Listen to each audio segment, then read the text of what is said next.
தமிழகத்தில் கல்வி வளர்ச்சி இந்த டாப்பிக்கை பொறுத்த வரைக்கும் ஓல்டு சிலபஸில் யூனிட் 9ல் தமிழ்நாட்டில் வளர்ச்சி நிர்வாகம் அப்படிங்கிற அந்த ஹெட்டிங் கீழே கவர் ஆகிட்டு இருந்தது. இப்போ நியூ சிலபஸை பொறுத்த வரைக்கும் யூனிட் 5ல் தமிழ்நாட்டில் வளர்ச்சி நிர்வாகம் அதில் தான் இது வந்து கவர் ஆகுது. இந்த யூனிட் 5 பொறுத்த வரைக்கும் அந்த ஒரு யூனிட்லேருந்து டோட்டலாக 20 கொஸ்டின்ஸ் வந்து கேட்க போகிறதா மென்ஷன் பண்ணியிருக்காங்க சிலபஸில். இப்போ அந்த யூனிட்டை பொறுத்த வரைக்கும் எந்த அளவுக்கு இம்பார்ட்டன்ட் அப்படிங்கிறத பார்த்துக்கோங்க. இப்போ நம்ம பார்க்க போகிற தமிழகத்தில் கல்வி வளர்ச்சி அப்படிங்கிற இந்த டாபிக் ஸ்கூல் புக்கில் ஒரு சின்ன பார்ட் தான் வந்து கொடுத்துருப்பாங்க. தமிழ்நாடு கல்வியை பொறுத்த வரைக்கும் new book 8th standard, old புக்லேயே ஓரளவுக்கு இன்ஃபர்மேஷன் இருக்குது. ஓகேங்களா? ஸோ அதெல்லாம் வந்து பத்தாது. ஒரு கம்ப்ளீட் ஒரு பேக்கேஜ் வந்து உங்களுக்கு இந்த வீடியோவில் கிடைக்க போகுது. அதாவது எப்படி வந்து தமிழகத்தில் கல்வி எப்படி வளர்ந்து அட் ப்ரெசன்ட் இன்னைய வரைக்கும் எப்படி வந்து அது உருமாறி வந்திருக்கு அப்படிங்கிற கம்ப்ளீட் டீட்டெயில், அதுக்கான திட்டங்கள் எல்லாமே நம்ம வந்து கம்ப்ளீட்டாக வந்து பார்க்க போகிறோம். ரொம்ப மெனக்கெட்டு ரொம்ப இன்ஃபர்மேஷன் கேதர் பண்ணி வந்து கொடுத்துருக்கோம். ஸோ இதை வந்து பார்த்துட்டிங்கனாலே போதும், உங்களுக்கு இந்த தமிழகத்தில் கல்வி வளர்ச்சி அப்படிங்கிறது ஒரு கம்ப்ளீட்டாக அந்த மெட்டீரியல் அப்படிங்கிறது உங்களுக்கு கிடச்சிரும். ஓகேங்களா? தமிழகத்தில் கல்வி வளர்ச்சியை பொறுத்த வரைக்கும் நம்ம ரெண்டாக வந்து பிரிக்கலாம், 2 பார்ட்டாக பிரிக்கலாம். ஒன்று விடுதலைக்கு முன், இன்னொன்று விடுதலைக்கு பின்னுன்னு சொல்லி பிரிக்கலாம். ஸோ விடுதலைக்கு முன்னுன்னா நம்ம சங்ககாலம் வரைக்கும் எடுத்துக்கலாம். ஓகேங்களா? சங்ககாலம்னா அந்த இடத்துல இருக்கக்கூடிய புலவர்கள், அதுக்கடுத்தது அவங்க எப்படி கல்வியை கொண்டு வந்தாங்க, அதுக்கடுத்தது சோழர்கள், பாண்டியர்கள், பல்லவர்கள், இன்னும் கொஞ்சம் நம்ம நெருங்கி வந்தோம் அப்படின்னா ஒரு பிரிட்டிஷ் உள்ள நுழையுது பார்த்திங்களா, ஐரோப்பியர்கள் வருகை அப்படிங்கிறத பார்த்துருப்பீங்க. ஸோ அந்த டைமில் வந்து சமய பரப்பாளர்கள், ஓகேங்களா, சமயத்தை பரப்புறதுக்காக வந்து நிறைய பேர் வந்திருப்பாங்க. ஸோ அவங்களாம் வந்து நிறைய ஒரு கல்விக்கு மாற்றம் வந்து கொண்டு வந்துகிட்டே இருந்தாலும் நம்ம இங்கே விடுதலைக்கு முன்னுன்னு எடுத்துக்கிட்டது கரெக்டாக 1813 வருஷம். ஓகேங்களா? ஸோ அதுக்கப்புறம் தான் வந்து கல்வினா என்ன, கல்வியோட முக்கியத்துவம் என்ன, அந்த கல்வி ஒரு சாராருக்கு மட்டும் கிடைச்சிட்டு இருந்திருக்கு விடுதலைக்கு முன்பு வரைக்கும். ஓகேங்களா? ஒரு பிரிவினருக்கு மட்டும்தான் வந்து கல்வி அப்படிங்கிறது கிடைச்சிட்டு இருந்திருக்கு. பிரிட்டிஷ் ஆக்சுவலாக வந்ததுக்கு அப்புறம் தான் வந்து அந்த கல்வி அப்படிங்கிறது எல்லாருக்குமே கிடைக்கணும் அப்படிங்கிறது மாதிரி வந்து கொண்டு வந்திருப்பாங்க. ஓகேங்களா? அதாவது பிரிட்டிஷ் வந்து உள்ளே நுழைஞ்சப்போ கல்விக்கு வந்து, அதாவது ஆங்கில கிழக்கிந்திய கம்பெனி உள்ளே வந்தப்போ போதிய பொருளாதார வசதி இல்லாத காரணத்தினால கல்வியோட வளர்ச்சியில் பெரிதும் கவனம் செலுத்தாமல் தான் இருந்தாங்க. ஓகேங்களா? அது வந்து காலம் தாழ்த்திட்டு வந்துட்டு இருந்தாலும் இந்த 1813 வருஷம் பட்டய சட்டத்தின்படி இந்த நிலையில் வந்து ஒரு மாற்றம் வந்து வந்துச்சு. கல்வி வளர்ச்சியில் ஒரு புதிய தொடக்கம் ஏற்பட்ட வருடம் அப்படின்னு பார்த்தீங்கன்னா இந்த 1813 எந்த சட்டத்தின்படினா பட்டய சட்டத்தின்படி. இந்த பட்டய சட்டத்தின்படி இந்தியாவில் மேலை நாட்டு கல்வி வளர்ச்சி, ஓகேங்களா, அதாவது மேலை நாட்டு கல்வி வளர்ச்சிக்காக ஆங்கில பாராளுமன்றம் ஆண்டுக்கு 1 லட்சம் ரூபா ஒதுக்கியது, ஆனால் செலவழிக்கலை. அதை தொடர்ந்து 1819 வருஷம் பள்ளிக்கூட புத்தக சங்கம் தொடங்கப்படுது. அது வரைக்கும் ஒரு சாரார் ஒரு பிரிவினருக்கு மட்டும் கிடைச்சிட்டு இருந்த கல்வி எல்லாருக்குமே வந்து கிடைக்கணும் அப்படிங்கிறது வந்து கொண்டு வராங்க. இது ஆக்சுவலாக வந்து பிரிட்டிஷ் வந்து கல்வி எல்லாருக்குமே கொண்டு வரணும் அப்படின்னு நினச்சது, நமக்கு படித்தவங்களை இங்கே படிக்க வச்சுட்டா, ஆக்சுவலாக வந்து தமிழ்நாட்டில் இந்தியாவில் படிக்க வச்சுட்டோம் அப்படின்னா அவங்க நமக்கு கீழே வந்து வேலைக்கு வச்சுக்கலாம், நம்ம சொல்கிறது கேட்பாங்க அப்படிங்கிறதுக்காக தான் மெயினாக வந்து அவங்களுமே ஒரு செல்ஃபிஷாக தான் வந்து நினச்சி கொண்டு வந்திருப்பாங்க. ஓகேங்களா? பிரிட்டிஷ் 1819 பள்ளிக்கூட புத்தக சங்கம் வந்து தொடங்கப்படுது. 1820 தாமஸ் மன்றோ, இந்த தாமஸ் மன்றோ யாருன்னா சென்னை மாகாணத்தோட ஆளுநராக நியமிக்கப்படுறாரு. அவர் கல்வியோட திட்டங்களுக்கு செலவிடப்படும் தொகை அப்படிங்கிறது அழிவில்லாதது அப்படிங்கிற ஒரு வாதத்தை முன்வைக்கிறார். ஓகேங்களா? இந்த தாமஸ் மன்றோ என்ன சொல்றாரு, கல்வி திட்டங்களுக்காக நம்ம செலவு பண்ற பணம் அழிவில்லாதது அப்படிங்கிற ஒரு வாதத்தை முன்வைக்கிறாரு. அதை தொடர்ந்து 1822 கல்வி குழு ஒன்று அமைக்கிறார். ஓகேங்களா? இந்த சர் தாமஸ் மன்றோ முதல்ல 1822 ஆண்டு ஒரு ஆய்வை மேற்கொள்கிறாரு. கல்விக்குழு அமைச்சு ஒரு ஆய்வை மேற்கொள்கிறாரு. அந்த ஆய்வின்படி, ஓகேங்களா, தமிழ்நாட்டில் நிலவிய கல்வி நிலை எப்படி வந்து அவர் குறிப்பிட்டிருந்தார் அப்படின்னா, பல மாவட்டத்தில் பள்ளிகள் வந்து செயல்பட்டு தான் இருந்திருக்கு. அதில் மேக்சிமம் வந்து பார்த்திங்கன்னா ப்ரைவேட் ஸ்கூலாக வந்து இருந்திருக்கு. ஓகேங்களா? அந்த பள்ளிகள்லையும் உயர் சாதி வகுப்பார் மட்டுமே படிச்சுட்டு வந்தாங்க. அதாவது ஒரு பிரிவினர்கள் மட்டும், உயர் சாதின்னு கருதப்படுறவங்க மட்டும்தான் படிச்சுட்டு வந்திருக்காங்க. தாழ்த்தப்பட்ட மக்களுக்கும் பிற்படுத்தப்பட்ட மக்களுக்கும் கல்வி மறுக்கப்பட்டது.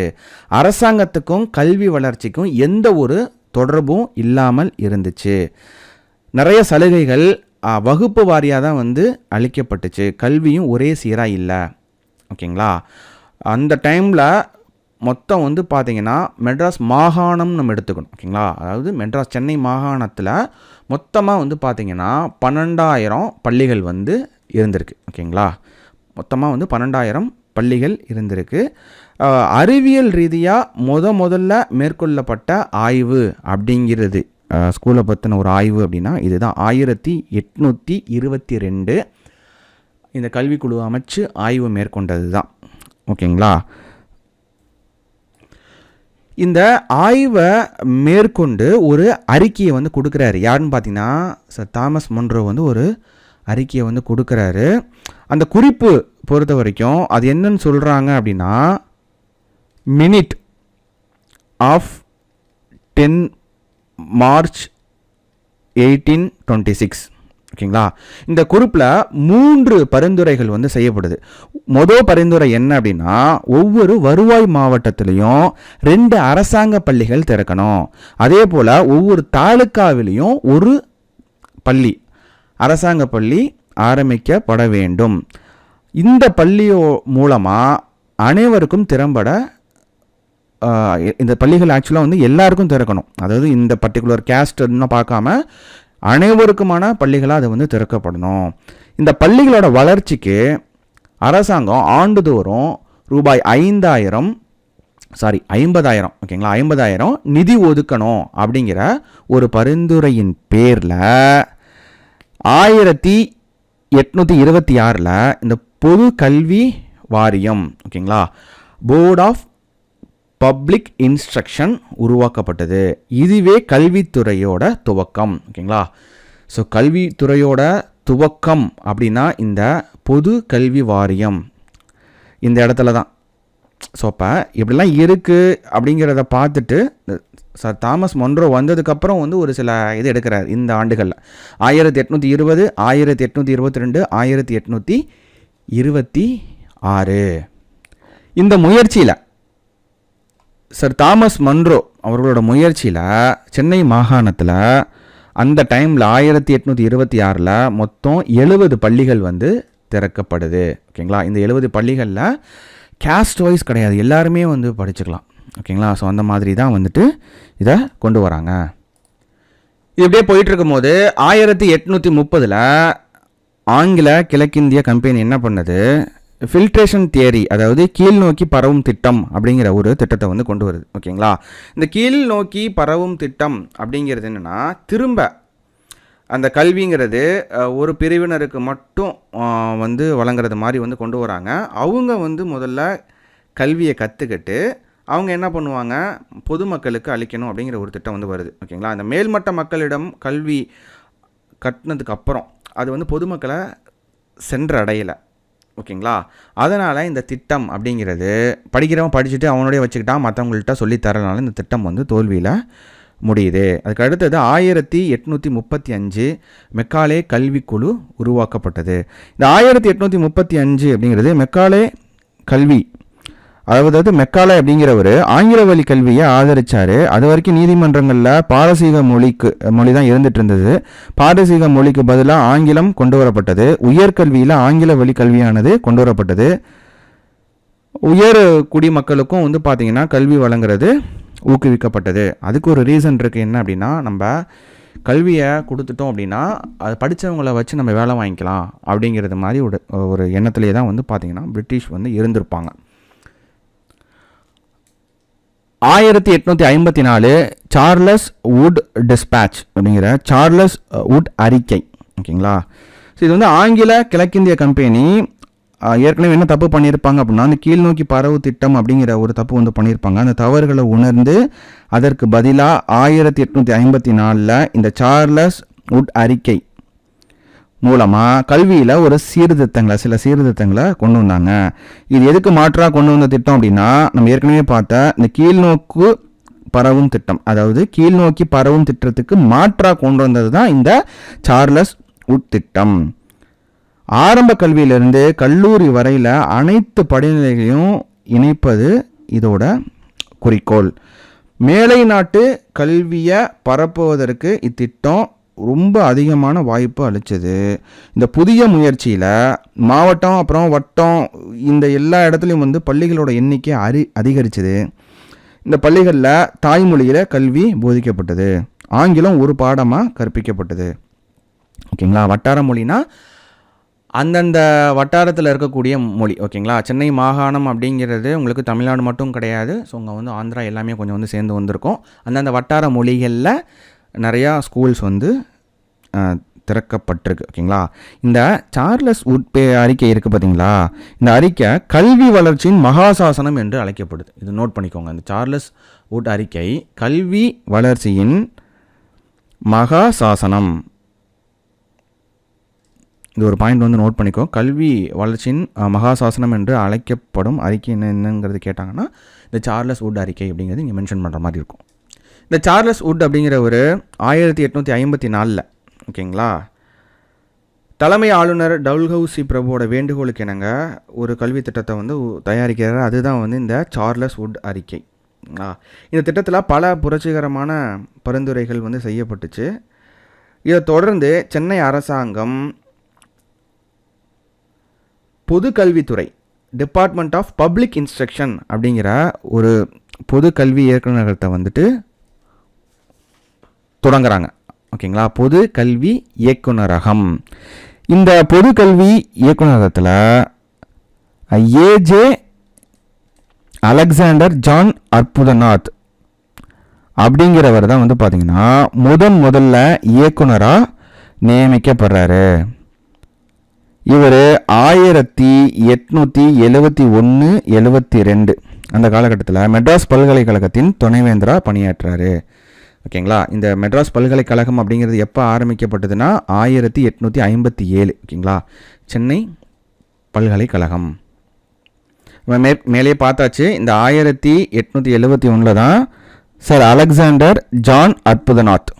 ஓகேங்களா. அற்புத்நாத் அவர் வந்து சென்னை பல்கலைக்கழகத்தோட துணைவேந்தராக பொறுப்பேற்கிறாரு. ஆக்சுவலாக அவர் யாருன்னா இந்த பொது கல்வி இயக்குநரகத்தோட முதல் இயக்குனர். 1854 ஓப்பன் பண்ண இந்த பொது கல்வி இயக்குநரகத்தோட முதல் இயக்குனர்.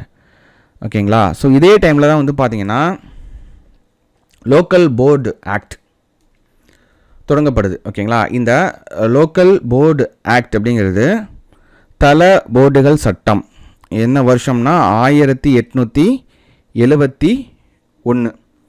இது ஆக்சுவலாக இது வந்து புதிய பள்ளிகளை திறக்கவும் அந்த பள்ளிகளுக்கு அரசு மானியம் வாங்கி தர்றதுக்கும் அதிகாரங்களை அளித்தது. எதுன்னு பார்த்தீங்கன்னா இந்த 1871 எஸ்டாப்ளிஷ் பண்ண லோக்கல் போர்டு ஆக்ட்.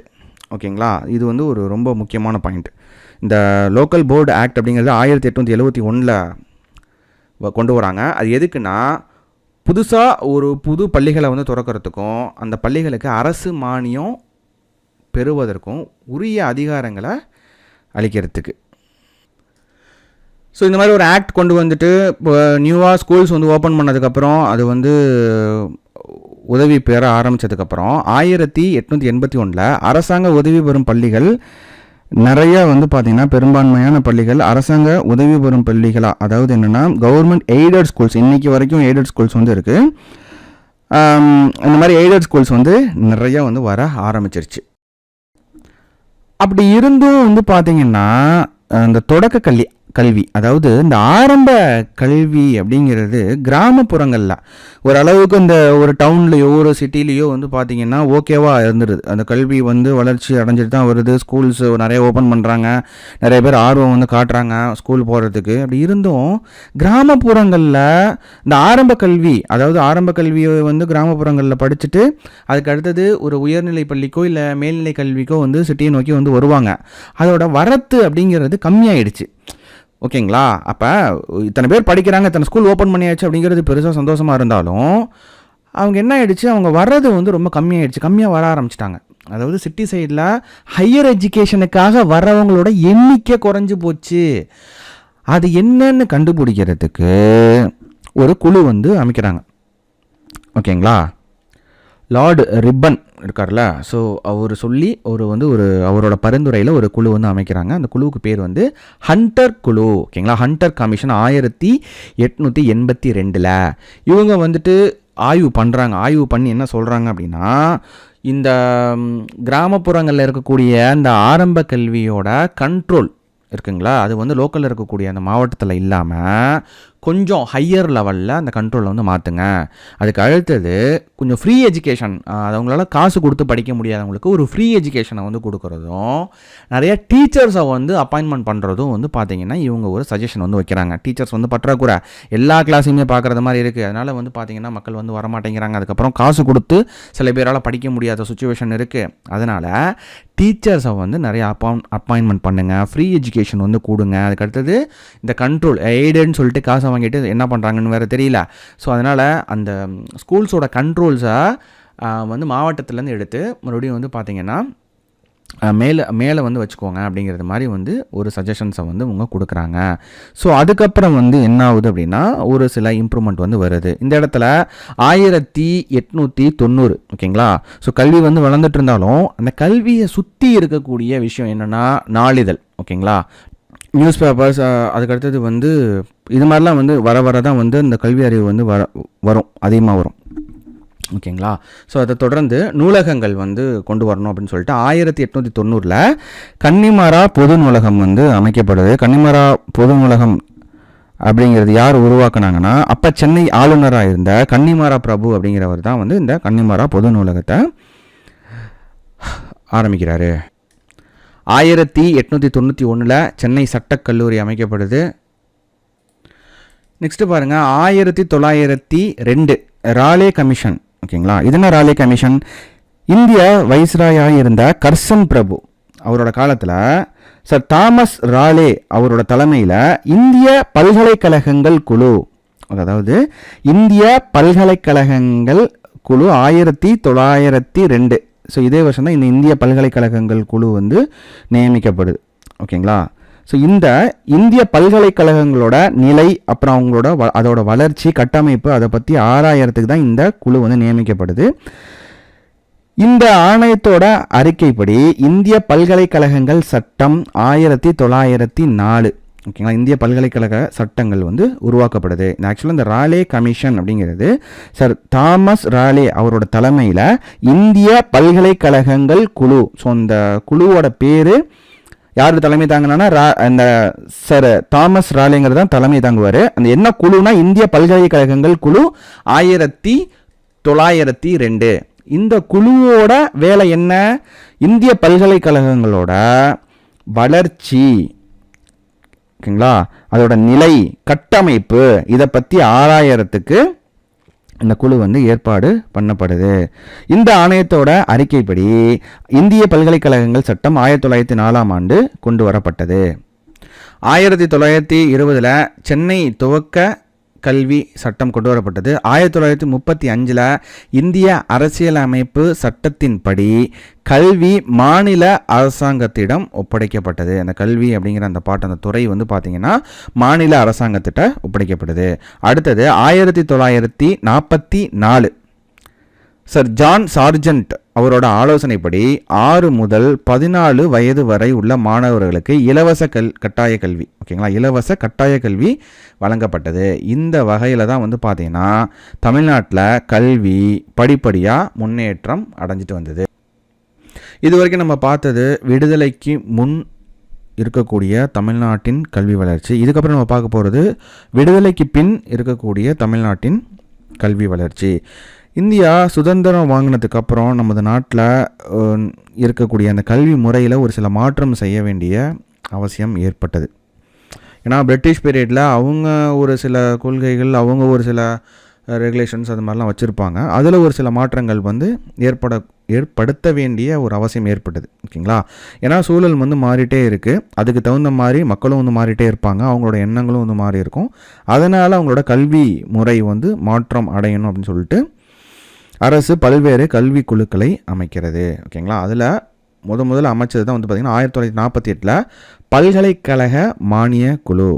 இந்த பல்கலைக்கழக மானியக் குழு டாக்டர் ராதாகிருஷ்ணன் அவர்களோட தலைமையில் இந்திய அரசாங்கம் 1948 அமைக்கிறது.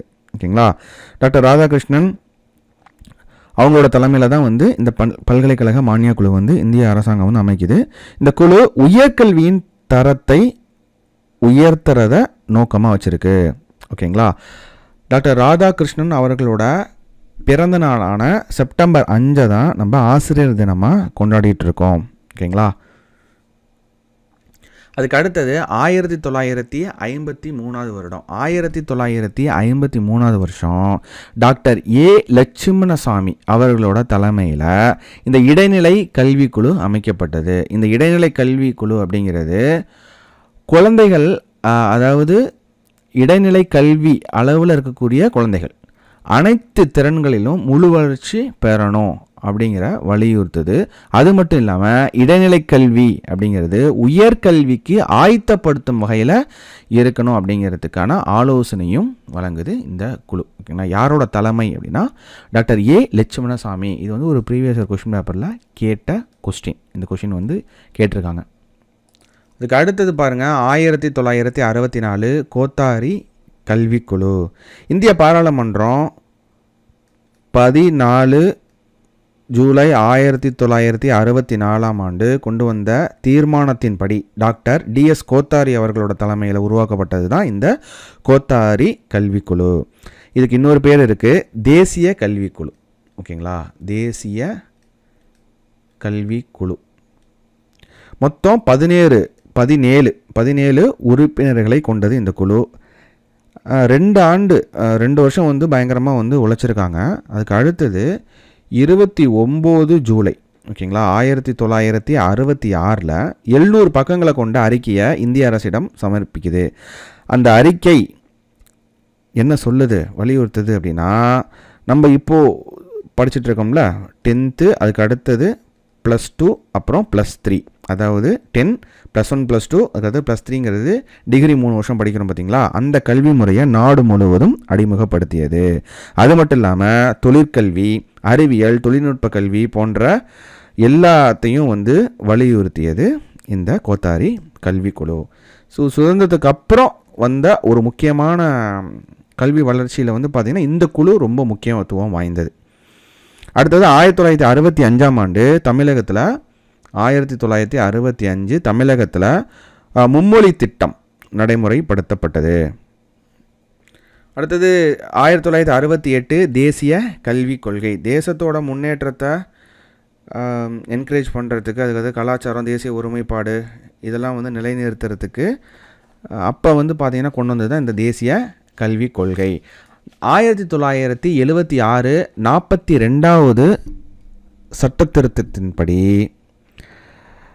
அடிப்படையில் கல்வி மாநில பட்டியலிருந்து பொதுப்பட்டியலுக்கு மாற்றம் செய்யப்பட்டது. இந்த வருஷம் வந்து பார்த்திங்கன்னா கல்வி அப்படிங்கிறது மாநில பட்டியலிருந்து பொதுப்பட்டியலுக்கு மாற்றம் செய்யப்பட்டது. அதுக்கு அடுத்தது 1978 வருஷம் 1978 வருஷம் 15 வயதிலிருந்து 35 வயது வரை உள்ளவர்களுக்கு இந்தியாவோட கல்வி அறிவு வீதத்தை அதிகரிக்க மத்திய அரசால் கொண்டு வரப்பட்ட ஒரு திட்டம் அப்படிங்கிறது தேசிய கல்வி திட்டம். ஓகேங்களா, அது நோட் பண்ணிக்கோங்க, தேசிய கல்வி திட்டம். இது வந்து 1978 நேஷ்னல் அடல்ட் எஜுகேஷன் ப்ரோக்ராம். அந்த கல்வி அறிவு இல்லாத 15 வயதுலேருந்து 35 வயது வரை உள்ளவர்களுக்கு, ஓகேங்களா, எழுத படிக்க நாச்சும் தெரிஞ்சிருக்கணும் அப்படிங்கிறதுக்காக கொண்டு வரப்பட்ட திட்டம் அப்படிங்கிறது இந்த தேசிய கல்வி திட்டம். 1978 15 வயது முதல் 35 வயது உள்ளவர்களுக்காக. அதுக்கு அடுத்தது 1986 புதிய கல்விக் கொள்கை. இது வந்து பார்த்திங்கன்னா பெண்கள், தாழ்த்தப்பட்டோர், பழங்குடியினர், ஊனமுற்றோர், சிறுபான்மையினர் முதலாருக்கு கல்வி வழங்குவதில் மிகுந்த கவனம் செலுத்த அரசு வந்து ஒரு முன்முயற்சி வந்து எடுக்கிறாங்க. ஓகேங்களா. அப்புறம் இந்த கல்விக் கொள்கை என்ன பண்ணுதுன்னா, நாடு முழுவதும் உள்ள 6 முதல் 14 வயது வரையிலான அனைத்து குழந்தைகளுக்கும் ஆரம்ப கல்வி அளிப்பதை வலியுறுத்துது. அதுக்கு அடுத்தது 1988 தேசிய எழுத்தறிவு திட்டம்.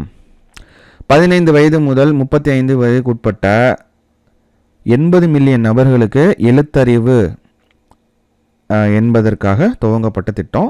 கேரளாவில் தான் வந்து பார்த்திங்கன்னா இந்தியாவிலேயே முதல்ல வந்து இது தொடங்கப்பட்டது. ஓகேங்களா.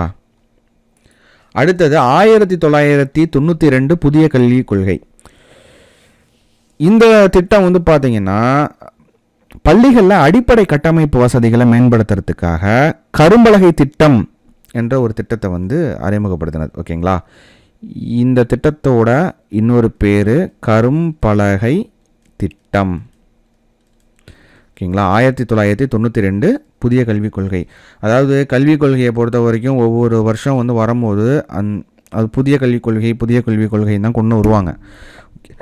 அப்போ நம்ம வந்து வேறு ஏதாவது அடிஷ்னலாக இதோட நேம் இது மாதிரி எதுவும் இருந்தது அப்படின்னா அதை நம்ம வந்து தெரிஞ்சுக்கணும். ஓகேங்களா. ஏன்னா 1992 வந்ததும் புதிய கல்விக் கொள்கை, 1986 வந்ததும் புதிய கல்விக் கொள்கை, அதுக்கு முன்னாடி ஒன்று ஃபாலோ பண்ணிகிட்டு இருப்பாங்க, அதுக்கப்புறம் வரதெல்லாம் புதிய கல்விக் கொள்கை தான் இருக்கும்.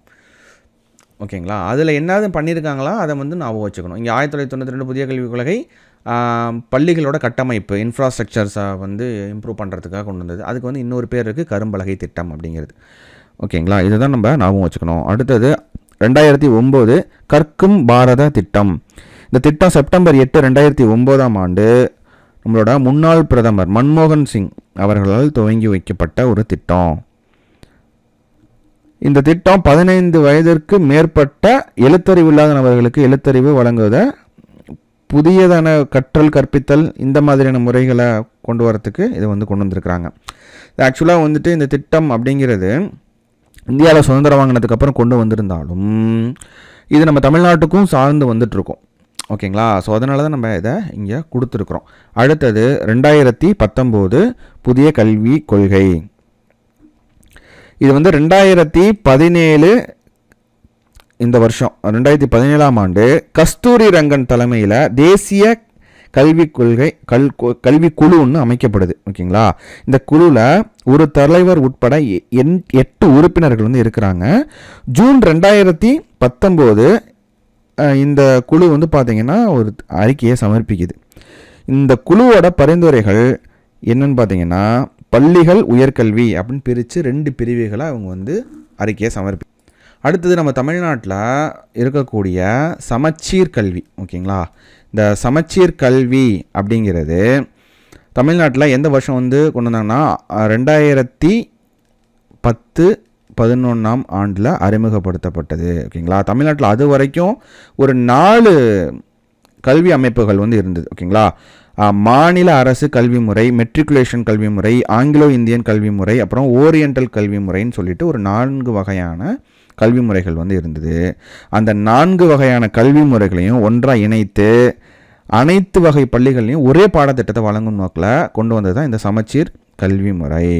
இந்த கல்வி முறையை கொண்டு வருவதற்கு தமிழ்நாடு அரசு என்ன பண்ணியிருக்கு அப்படின்னா 2007 பாரதிதாசன் பல்கலைக்கழகத்தோட முன்னாள் துணைவேந்தரான முத்துக்குமரன் தலைமையில் ஒரு குழுவை அமைக்குது.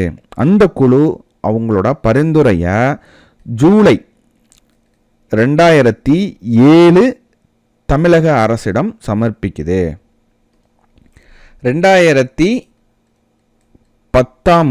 ஜனவரி 11 சட்டமாக வந்து நிறைவேறுது. ஓகேங்களா. தமிழ்நாடு சமச்சீர் பள்ளி கல்வி முறை சட்டம் 2010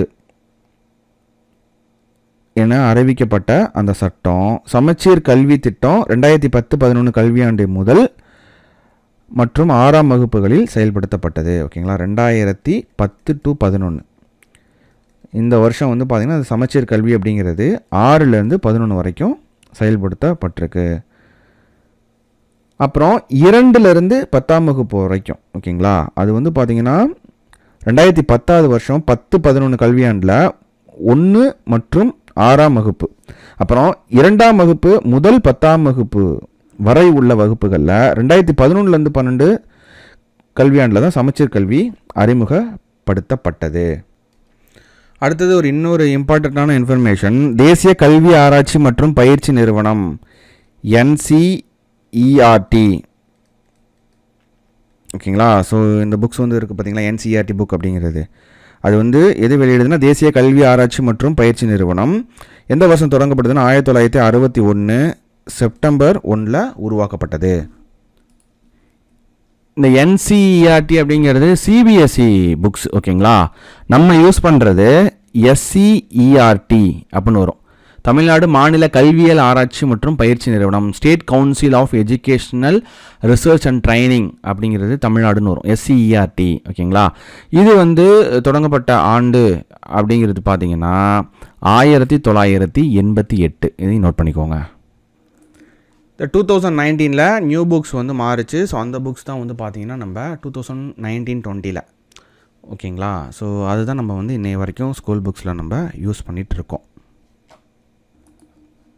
அதுக்கு அடுத்தது ஒரு எக்ஸ்ட்ரா இன்ஃபர்மேஷன் என்னென்னு பார்த்தீங்கன்னா, மெட்ராஸ் மாகாணத்தில் நம்ம என்ன பார்த்தோம், டோட்டலாக ஒரு 12,000 ஸ்கூல்ஸு இருந்தது அப்படிங்கிறத பார்த்தோம். ஓகேங்களா, அட் ப்ரெசண்ட் இப்போ தமிழ்நாட்டில் ஸ்டேட் பிரித்ததுக்கப்புறம் தமிழ்நாட்டில் மொத்தம் உள்ள அரசு பள்ளிகளோட எண்ணிக்கை 37,533 கரண்ட் டேட்டா. ஓகேங்களா, அரசு மேல்நிலை மற்றும் உயர்நிலை பள்ளிகள் இது டோட்டல் ஸ்கூல்ஸு. இதில் பார்த்திங்கன்னா 6,223ங்கிறது அரசு மேல்நிலை மற்றும் உயர்நிலை பள்ளி. அதில் நடுநிலை பள்ளிகள் மட்டும் 6,992. தொடக்க பள்ளிகள் பார்த்திங்கன்னா 24,338. ஓகேங்களா, அது எந்த அளவுக்கு நம்ம இம்ப்ரூவ் ஆகிருக்கோம் அப்படிங்கிறத பாருங்கள். 12,000ங்கிறது தமிழ்நாடு மட்டும் கிடையாது. ஏன்னா மெட்ராஸ் மாகாணம் அப்படிங்கிறது உங்களுக்கு கிட்டத்தட்ட சுதந்திரத்துக்கு முன்னாடியும் பார்த்தீங்கன்னா அது கேரளா பார்ட்டு, அதுக்கு அடுத்தது இங்கே அவங்களுக்கு ஆந்திராலாம் சேர்ந்து வரும். ஆந்திரா கர்நாடகாவில் கொஞ்சம் அப்படிலாம் சேர்ந்து வரும். ஓகேங்களா, ஸோ அதிலிருந்து அப்போ நம்ம பிரித்து பார்க்கும்போது கம்மியாக தான் இருந்திருக்கோம். ஸோ இப்போ 37,533 எந்த அளவுக்கு நம்ம உயர்ந்துட்டு இருக்கோம் அப்படிங்கிறத பாருங்கள் கல்வி வளர்ச்சியில். அதுக்கு அடுத்தது எக்ஸாம் பாயிண்ட் ஆஃப் வியூவில் கல்வி வளர்ச்சி நாள் என்றைக்கு கொண்டாடப்படுதுன்னா ஜூலை 15. இந்த ஜூலை 15 அப்படிங்கிறது கல்வி கண் திறந்த அப்படிங்கிற அடைமொழி யாருக்கு நம்ம சொல்லுவோம், காமராஜருக்கு சொல்லுவோம். ஓகேங்களா, கல்வி கண் திறந்த காமராசர் அவர் பிறந்த தினமான ஜூலை 15 தான் நம்ம கல்வி வளர்ச்சி நாளாக கொண்டாடிட்டு இருக்கோம். ஸோ எந்த வருஷத்துல இருந்துன்னா 2006 வருஷத்திலிருந்து காமராஜர் பிறந்த நாளை கல்வி வளர்ச்சி நாளாக தமிழக அரசால் கொண்டாடப்பட்டு வருகிறது. ஓகேங்களா, காமராஜர் அவர்கள் தான் மதிய உணவு திட்டத்தை அறிமுகப்படுத்துவார் ஸ்கூல்ஸில். ஓகேங்களா, அது சத்துணவு திட்டமாக மாற்றினது யாருன்னு பார்த்தீங்கன்னா MG ராமச்சந்திரன். அதாவது MGR பீரியடில் அவர் பார்த்திங்கன்னா சத்துணவு திட்டத்தை மாற்றுவார். அதுக்கப்புறம் இப்போ முதல்வராக இருக்கக்கூடிய ஸ்டாலின் பார்த்திங்கன்னா காலை உணவு திட்டம் அப்படிங்கிறத அதோட அடிஷ்னலாக காலை உணவு திட்டம் அப்படிங்கிறது கொண்டு வராங்க. ஸோ உணவில் இந்த 3 விஷயத்தையும் மறக்கவே கூடாது. ஓகேங்களா, மதிய உணவு திட்டத்தை கொண்டு வந்தது காமராஜர், சத்துணவு திட்டம் அப்படிங்கிறது மாறினது பார்த்திங்கன்னா MGR, அதுக்கு அடுத்தது காலை உணவு திட்டம் அப்படிங்கிறது பார்த்திங்கன்னா ஸ்டாலின். அதுக்கு அடுத்தது தேசிய கல்வி தினம். ஓகேங்களா, தேசிய கல்வி தினம் என்றைக்கு கொண்டாடப்படுதுன்னா நவம்பர் 11 கொண்டாடப்படுது. ஓகேங்களா, நவம்பர் 11. ஸோ எந்த வருஷத்துலேருந்து கொண்டாடப்படுதுன்னா 2008 இது கொண்டாடப்படுது. இது யாரோட பிறந்த நாள்னா மௌலானா அபுல் கலாம் ஆசாத். ஓகேங்களா, மௌலானா அபுல் கலாம் ஆசாத் அவரோட பிறந்த நாள் ஒவ்வொரு வருஷமும் நவம்பர் 11 தேசிய கல்வி தினமாக கொண்டாடப்பட்டு வருகிறது 2008. ஏன் அவரோட பிறந்தநாளை கொண்டாடணும் அப்படின்னா இந்தியா சுதந்திரம் வாங்கினதுக்கு அப்புறம். ஓகேங்களா, ஸோ இந்தியா சுதந்திரம் வாங்கினதுக்கு அப்புறம் சுதந்திர இந்தியாவில் முதல் கல்வி அமைச்சராக இருந்தவர் அவர் தான். இவர் பிறந்தது பார்த்தீங்கன்னா நவம்பர் 11, 1888. ஓகேங்களா, இவர் தான் நம்ம சுதந்திர இந்தியாவின் முதல் கல்வி அமைச்சர். இவருக்கு 1958 ஆண்டு இந்தியாவோட உயரிய குடிமை விருதான பாரத ரத்னா விருது மறைவுக்கு பின்பு வழங்கப்பட்டது. 1958 அவர் மறைந்து 50வது ஆண்டின் நினைவாக 2008 ஓகேங்களா, அவர் இறந்து 50 ஆண்டுகள்னா 2008. ஓகேங்களா, அதோட நினைவாக 2008 தேசிய கல்வி தினம் அப்படிங்கிறது கொண்டாடிட்டு வரோம். ஓகேங்களா, அடுத்தது பள்ளி கல்வி உதவி எண் பள்ளி கல்வி உதவி எண் அப்படிங்கிறது 14417. இதையும் வந்து நோட் பண்ணிக்கோங்க. அடுத்தது நம்ம தமிழ்நாட்டு மாநில சட்ட முன்முயற்சிகள், கல்வியோட வளர்ச்சியில் சட்ட முன்முயற்சிகள் என்ன? தமிழ்நாடு தனியார் பள்ளிகள் ஒழுங்குமுறை சட்டம் 2018, தமிழ்நாடு ஒரே பள்ளி கல்வி முறை சட்டம் 2010, தமிழ்நாடு தமிழ் கற்றல் சட்டம் 2006. ஓகேங்களா, இதுதான் வந்து சமச்சீர் கல்வி அப்படிங்கிறத நம்ம பார்த்தோம். ஓகேங்களா, 2010 to 11, அப்புறம் 11 to 12 அப்படிங்கிறது மாறிச்சு அப்படின்னு சொல்லி பார்த்தோம். அடுத்தது தமிழ்நாடு பள்ளிகள் கட்டண வசூல் ஒழுங்குமுறை சட்டம் 2009. இதெல்லாம் வந்து பார்த்திங்கன்னா நம்ம தமிழ்நாடு கவர்மெண்ட் கல்வி வளர்ச்சியில் வந்து பண்ண விஷயம். ஓகேங்களா, அதுக்கு அடுத்தது தமிழ்நாட்டில் கல்விக்கான திட்டங்கள் அப்படிங்கிறது இப்போ ஸ்டாலின் கவர்மெண்ட் வந்ததுக்கப்புறம் என்ன வந்து பண்ணியிருக்கிறாங்க அப்படிங்கிறது நம்ம இங்கே பார்க்குறோம். ஓகேங்களா, புதுமை பெண் திட்டம். ஓகேங்களா, அந்த திருமண உதவி திட்டமாக இருந்தது. 50,000 ரூபா வந்து டிகிரி முடிச்சுட்டு இருக்கிறவங்களுக்கு கொடுத்துட்ருந்தாங்க. ஸோ அதை தான் வந்து ஸ்டாப் பண்ணிவிட்டு அதை வந்து பார்த்திங்கன்னா எவ்ரி மந்த் வந்து கிடைக்கிறது மாதிரி வந்து பண்ணியிருக்கிறாங்க. புதுமை பெண் திட்டம் அப்படிங்கிறது அது முதலமைச்சரின் திறனறி தேர்வு திட்டம், அனைவருக்கும் ஐஐடி. ஓகேங்களா, ஸோ தமிழ் மீடியத்தில் தமிழ் வழி கல்வியில் படித்தவங்களுக்கு ஐஐடியில் சேர்கிறதுக்கான செலவை வந்து கவர்மெண்ட்டே வந்து எடுத்துக்குது. அடுத்தது புன்னகை திட்டம், பொறியியல் படிப்புக்கு கட்டணம் வழங்கும் திட்டம், நான் முதல்வன் திட்டம். இந்த புன்னகை திட்டம் அப்படிங்கிறது மாணவர்களுக்கு வாய் சார்ந்த பிரச்சனைகள் நோய்கள் வந்து இருந்ததுன்னா அதுலேருந்து தடுக்கிறதுக்கும் அதுலேருந்து வெளியில் வரத்துக்கும் வழிவகை செய்யக்கூடிய திட்டமாக இருக்குது. ஓகேங்களா, அதுக்கடுத்தது நான் முதல்வன் திட்டம் அப்படிங்கிறது மாணவர்களோட திறனை உணர வைக்கிறதுக்கு ஆண்டுதோறும் 10 லட்சம் மாணவர்களை வந்து தேர்ந்தெடுத்து அவங்களுக்கு வந்து பார்த்திங்கன்னா ட்ரைனிங் வந்து கொடுக்கறது தான் வந்து பார்த்திங்கன்னா இந்த நான் முதல்வன் திட்டம். அதுக்கடுத்தது நாளைய திறன் திட்டம். இந்த நாள் முதல்வன் திட்டத்துக்கு கீழே வர்றதை இந்த நாளைய திறன் திட்டம். நாளைய திறன் திட்டத்தை பொறுத்த வரைக்கும் ஆண்டுதோறும் 50,000 மாணவர்களை வந்து செலக்ட் பண்ணுறது. ஓகேங்களா, ஸோ இது வந்து பார்த்திங்கன்னா கல்லூரி மாணவர்களை செலக்ட் பண்ணி அவங்களுக்கு வந்து சயின்ஸ் அண்ட் டெக்னாலஜி இதில் வந்து பார்த்திங்கன்னா அவங்களுக்கு ட்ரைனிங் வந்து கொடுக்கறது தான் இந்த நாளைய திறன் திட்டம். ஆண்டுதோறும் 50,000 கல்லூரி மாணவர்களுக்கு. ஓகேங்களா, கணினி அறிவியல், அப்புறம் மின்னணுவியல், தகவல் தொழில்நுட்பம், ஐடி இதில் வந்து அறிவுசார் பயிற்சியை வழங்குறதா இந்த நாளைய திறன் திட்டம். இது வந்து இதுக்கு சார்ந்து வர்றது. ஓகேங்களா, அடுத்தது இல்லம் தேடி கல்வி. இல்லம் தேடி கல்வி அப்படிங்கிறது கொரோனா டைம் வந்தது பார்த்திங்களா, அப்போ அதாவது ஸ்கூல்ஸ்லாம் வந்து மூடிட்டாங்க. அப்போ 1லேருந்து 8ஆம் வகுப்பு வரை மாணவர்களிடம் ஏற்பட்டிருந்த கற்றல் இடைவெளியை ஈடு செய்கிறதுக்காக தன்னார்வலர்களை, ஓகேங்களா, வாலண்டியர்ஸை வந்து நியமித்து அதுக்கு வந்து அவங்களுக்கு மூலியமாக வந்துட்டு கல்வியை கொடுக்கறது வந்து பார்த்திங்கன்னா இல்லம் தேடி கல்வி. ஓகேங்களா, 1லேருந்து ஃபஸ்ட் ஸ்டாண்டர்ட்லேருந்து 8th வரைக்கும். இது நோட் பண்ணிக்கோங்க, இது வந்து ப்ரீவியஸ் இயரில் கேட்ட கொஸ்டின். ஓகேங்களா, அது எண்ணும் எழுத்தும் திட்டம். எண்ணும் எழுத்தும் திட்டம் அப்படிங்கிறது 1லேருந்து 3ஆம் வகுப்பு வரையிலான மாணவர்களுக்கு கற்றல் வாசித்தல் திறனை அதிகரிக்கிறதுக்கு எண்ணும் எழுத்தும் திட்டம் தொடங்கப்பட்டது. ஓகேங்களா, இதுவுமே கொரோனா காலகட்டத்தில் வந்து தொடக்கப்பள்ளி மாணவர்கள்லாம் மூடிட்டதுனால வாசித்தல் திறன் வந்து குறைஞ்சது அப்படிங்கிற காரணத்தினால பள்ளி மாணவர்களுக்கு வாசித்தல் திறனும் எழுதும் திறனும் எப்போ குறைஞ்சதுன்னா உங்களுக்கு கொரோனா டைமில் அதுலேருந்து வெளிப்படுறதுக்காக இந்த எண்ணும் எழுத்தும் திட்டம் அப்படிங்கிறது கொண்டு வந்தாங்க. இது வந்து பார்த்திங்கன்னா 1 முதல் 3 ஃபஸ்ட் ஸ்டாண்டர்ட்லேருந்து 3rd ஸ்டாண்டர்ட் இந்த ஸ்டாண்டர்டில் ஞாபகம் வச்சுக்கணும். அதெல்லாம் கொஸ்டினை கேட்பாங்க. அடுத்தது வானவில் மன்றம். வானவில் மன்றம் அப்படிங்கிறது தமிழ்நாட்டில் ஓகேங்களா 6 முதல் 8 அதாவது 8ஆம் வகுப்பு 6th-லேருந்து 8th ஸ்டாண்டர்டு வரைக்கும் உள்ள பள்ளி மாணவர்களுக்கு அறிவியல் ஆர்வத்தை தூண்டும் வகையில் இந்த திட்டம் செயல்படுத்தப்பட்டு வருகிறது. வானவில் மன்றம் இந்த ஸ்டாண்டர்ட் ரொம்ப முக்கியம். ஓகேங்களா, அடுத்தது தகைசால் பள்ளிகள் திட்டம். தகைசால் பள்ளிகள்னால் தமிழகத்தில் அரசு பள்ளிகளை அதிநவீன தொழில்நுட்பத்தில் மேம்படுத்தும் வகையில் இந்த திட்டம் தொடங்கப்பட்டது. ஓகேங்களா, இதோட முதல் கட்டமாக மொத்தம் 28 அரசு பள்ளிகளை தகைசால் பள்ளிகளாக மாற்றும் திட்டம் தொடங்கப்பட்டு ரூபாய் 170 கோடி ஒதுக்கீடு செய்யப்பட்டது. ஓகேங்களா, ஸோ இதில் என்னென்னா இது மூலிமா வந்து எல்லா ஸ்கூல்ஸ்க்குமே வந்து இன்டர்நெட் கனெக்ஷன்ஸ் வந்து கொடுக்கறது.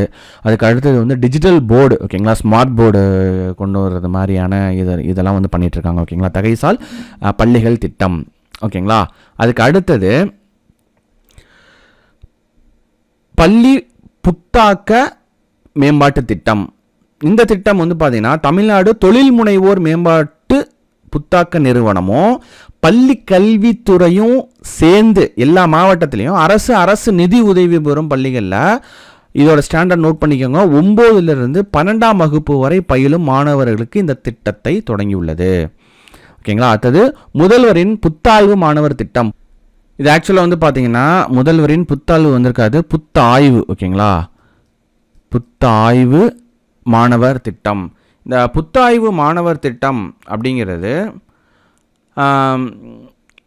பிஹெச்டி படிக்கிற ஸ்டூடெண்ட்ஸ் இருக்காங்கள்ல, ஸோ பிஹெச்டி படிக்கக்கூடிய மாற்றுத்திறனாளி மாணவர்களுக்கு தலா 1,00,000 ரூபாய் உதவித்தொகை வழங்கும் மாநில அரசு திட்டம். ஓகேங்களா, இதுதான் வந்து முதல்வரின் புத்தாய்வு மாணவர் திட்டம். ஆக்சுவலாக இது வந்து பிரிண்டிங் மிஸ்டேக், டைப்பிங் மிஸ்டேக். ஓகேங்களா, முதல்வரின் புத்தாய்வு மாணவர் திட்டம் அப்படிங்கிறது 50 மாற்றுத்திறனாளி மாணவர்களுக்கு வருடம் ஓகேங்களா செலக்ட் பண்ணி முனைவர் பட்டம் படிக்கிறவங்க, பிஹெச்டி பண்ணுறவங்களுக்கு தலா 1,00,000 ரூபாய் உதவித்தொகை வழங்க மாநில அரசு 50,00,000 ரூபாய் வந்து ஒதுக்கி உள்ளது. இதுதான் வந்து பார்த்திங்கன்னா முதல்வரின் புத்தாய்வு மாணவர் திட்டம். இதெல்லாம் வந்து ரீசன்ட் டைம்ஸில் வந்து வந்த திட்டம். ஓகேங்களா, ஸோ எல்லாம் பார்த்துக்கோங்க, நோட் பண்ணிக்கோங்க, இம்பார்ட்டன்ட். அதுக்கு அடுத்தது நம்ம முக்கியமாக பார்க்க வேண்டியது நம்ம பள்ளி கல்வித்துறை, அதோட கீழே இயங்கி வரும் இயக்கங்கள். பள்ளி கல்வித்துறையின் கீழ் இயங்கி வரும் இயக்கங்கள்: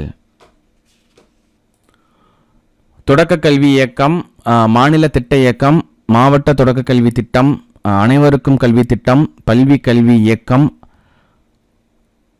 அரசு தேர்வு இயக்கம், மாநில கல்வியியல் ஆராய்ச்சி மற்றும் பயிற்சி நிறுவனம், முறைசாரா மற்றும் வயது வந்தோர் கல்வி இயக்கம், பொது நூலகங்கள் இயக்கம், ஆசிரியர் தேர்வு வாரியம், தமிழ்நாட்டு பாடநூல் கழகம். இதெல்லாம் வந்து பார்த்திங்கன்னா பள்ளி கல்வித்துறையின் கீழ் இயங்கி வரும் இயக்கங்கள். ஓகேங்களா, ஸோ இயங்கின்னு இருக்குது, இது வந்து ஆக்சுவலாக இயங்கி வரும் இயக்கங்கள். தமிழ்நாட்டில் ஸ்கூல்ஸ் எவ்வளோ இருக்குது அப்படிங்கிறத பார்த்தாச்சு, என்னென்ன திட்டங்கள் அப்படின்னு பார்த்தாச்சு. அடுத்தது தமிழ்நாட்டில் பல்கலைக்கழகங்கள். தமிழ்நாட்டில் உள்ள மத்திய பல்கலைக்கழகங்கள்: மத்திய பல்கலைக்கழகம் திருவாரூர், கடல்சார் பல்கலைக்கழகம் சென்னை. இதெல்லாம் வந்து பார்த்திங்கன்னா சென்ட்ரல் கவர்மெண்ட் யூனிவர்சிட்டிஸ். அதுக்கடுத்து தமிழ்நாட்டில் உள்ள மாநில பல்கலைக்கழகங்கள் வந்து அழகப்பா பல்கலைக்கழகம் காரைக்குடி, அண்ணா பல்கலைக்கழகம் சென்னை, அண்ணாமலை பல்கலைக்கழகம் சிதம்பரம், பாரதிதாசன் பல்கலைக்கழகம் திருச்சி, பாரதியார் பல்கலைக்கழகம் கோவை, சென்னை பல்கலைக்கழகம் சென்னை, மதுரை காமராஜர் பல்கலைக்கழகம் மதுரை, மனோன்மணியம் சுந்தரனார் பல்கலைக்கழகம் திருநெல்வேலி, அன்னை தெரசா மகளிர் பல்கலைக்கழகம் கொடைக்கானல், பெரியார் பல்கலைக்கழகம் சேலம், தமிழ்நாடு வேளாண்மை பல்கலைக்கழகம் கோவை, தமிழ்நாடு டாக்டர் அம்பேத்கர் சட்ட பல்கலைக்கழகம் சென்னை, தமிழ்நாடு டாக்டர் எம்ஜிஆர் மருத்துவ பல்கலைக்கழகம் சென்னை, தமிழ்நாடு திறந்தநிலை பல்கலைக்கழகம் சென்னை, தமிழ்நாடு உடற்கல்வி விளையாட்டு பல்கலைக்கழகம் சென்னை, தமிழ்நாடு கால்நடை மருத்துவ பல்கலைக்கழகம் சென்னை, தமிழ் பல்கலைக்கழகம் தஞ்சாவூர், தமிழ்நாடு ஆசிரியர் கல்வியியல் பல்கலைக்கழகம் சென்னை, திருவள்ளூர் பல்கலைக்கழகம் வேலூர், தமிழ்நாடு மீனவ பல்கலைக்கழகம் நாகப்பட்டினம், தமிழ்நாடு இசை கவின்கலை பல்கலைக்கழகம் சென்னை, தமிழ்நாடு சட்டப்பள்ளி திருச்சி. ஓகேங்களா, ஸோ இதெல்லாம் வந்து தமிழ்நாட்டில் இருக்கக்கூடிய மாநில பல்கலைக்கழகங்கள். இதெல்லாம் வந்து பார்த்திங்கன்னா தமிழ்நாட்டில் உள்ள மத்திய பல்கலைக்கழகங்கள். இந்த பல்கலைக்கழகங்களை பொறுத்த வரைக்கும் சுதந்திரத்துக்கு முன்பு, ஓகேங்களா, விடுதலைக்கு முன்பு அப்போ உள்ள சென்னை மாகாணத்தில் சென்னை பல்கலைக்கழகம், அண்ணாமலை பல்கலைக்கழகம், ஆந்திரா பல்கலைக்கழகம் அப்படிங்கிற ஒரு 3 பல்கலைக்கழகம் தான் இருந்தது. ஓகேங்களா, ஸோ இன்றைக்கி காலகட்டத்தில் வந்து பார்க்குறோம் அப்படின்னா கிட்டத்தட்ட வந்து ஒரு 53லேருந்து 54 பல்கலைக்கழகங்கள் வரையும் இருக்குது. எல்லா பல்கலைக்கழகங்களும் நம்ம ஏற்கனவே என்ன பார்த்தோம், மத்திய அரசால் நிறுவப்பட்ட பல்கலைக்கழக மானிய குழுன்னு ஒன்று பார்த்தோம். ஓகேங்களா, ஸோ அந்த மானிய குழுவுடன் தமிழ்நாட்டில் இருக்கக்கூடிய அனைத்து பல்கலைக்கழகங்களும் இணைக்கப்பட்டுள்ளது. எல்லா பல்கலைக்கழகங்களும், அதாவது எல்லா யூனிவர்சிட்டிக்கும் மாநில ஆளுநர், நம்மளோட கவர்னர், தமிழ்நாட்டு கவர்னர் இருக்கார்ல, அவர் தான் வந்து வேந்தராக இருப்பார். ஒவ்வொரு பல்கலைக்கழகமும் ஒரு துணைவேந்தர் தலைமையில் இயங்கும். ஓகேங்களா, மாநில கல்வி அமைச்சராக இருக்கிறவர் தான் பல்கலைக்கழகங்களோட இணைவேந்தராக இருப்பார். ஓகே, இதெல்லாம் வந்து அடிஷ்னல் இன்ஃபர்மேஷன் காலேஜ் வரைக்கும். ஸோ இதில் நம்ம என்ன பார்த்துருக்கோம் அப்படின்னா தமிழ்நாட்டோட கல்வி வளர்ச்சி சுதந்திரத்துக்கு முன்னாடி, ஓகேங்களா, 1813 அட் ப்ரெசண்ட் இப்போ வரைக்கும் எப்படி வளர்ந்துட்டு வந்துட்டுருக்கு அப்படிங்க. அப்புறம் இன்றைக்கி உள்ள திட்டங்கள் எல்லாமே வந்து பார்த்தோம். தமிழ்நாட்டில் கல்வி வளர்ச்சி அப்படிங்கிறது இதுவே போதுமான இன்ஃபர்மேஷன். ஓகேங்களா, இந்த வீடியோஸ் நீங்கள் திரும்ப திரும்ப பார்த்தீங்க அப்படின்னா திட்டங்கள் முக்கியமாக வந்து கேட்பாங்க. அதுக்கு அடுத்தது இந்த குழு சம்மந்தமாக வந்து பார்த்திங்கன்னா பார்த்து வச்சுக்கோங்க. ப்ளஸ் வந்து அப்பப்போ தமிழ்நாட்டில் வரக்கூடிய கல்வி தொடர்பான திட்டங்கள், கல்வி தொடர்பான செய்திகளை அப்பப்போ பார்த்து நீங்கள் நோட்ஸ் எடுக்கிறதுலையே சேர்த்து எழுதிட்டீங்க அப்படின்னா இந்த தமிழ்நாட்டோட கல்வி வளர்ச்சி, ஓகேங்களா, தமிழ்நாட்டில் வளர்ச்சி நிர்வாகம் அப்படிங்கிற அந்த யூனிட்குள்ளே வரக்கூடிய இந்த தமிழ்நாட்டின் கல்வி வளர்ச்சியில் எந்த மாதிரியான கொஷின்ஸ் கேட்டாலும் உங்களால் ஆன்சர் பண்ணிட முடியும். ஓகேங்களா. So thank you friends, this is Vijay from துருவம் அகாடமி.